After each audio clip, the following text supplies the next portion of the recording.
ఇస్తుంది.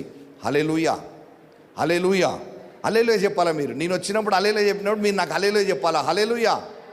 అప్పుడు నాకు గుర్తుంటుంది మీరు జాగ్రత్తగా వింటున్నారని.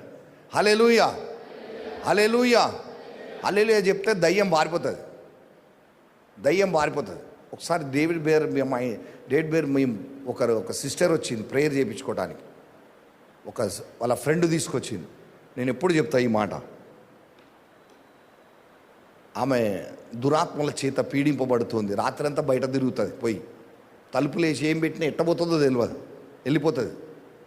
తీసుకొచ్చి మాట్లాడుతూ ఉంటే ప్రార్థన చేస్తున్నాం. బ్రదర్ ఏమో అన్ని భాషలు మాట్లాడుతున్నాడు, నేను హల్లెలూయా స్తోత్రం యేసు రక్తం చేయమని స్తుతిస్తా ఉన్నాం. కొద్దిసేపు అయిన తర్వాత ఆమెలో ఉన్న దురాత్మలు ఒక్కొక్కటి పేరు చెప్పి వెళ్ళిపోవటం మొదలుపెట్టినాయి.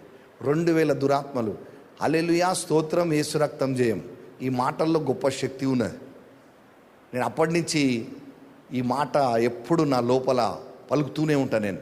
హల్లెలూయా, హల్లెలూయా, హల్లెలూయా, హల్లెలూయా. ఇది అందరు సహజముగా వాడేటటువంటి, పరలోకంలో వాడేటటువంటి భాష. హల్లెలూయా. ఓకే, ఇక్కడ చూడండి, ఇక్కడ ఏమంటున్నాడంటే ఇవన్నీ కూడా ప్రేమతో చేయుడని లేఖ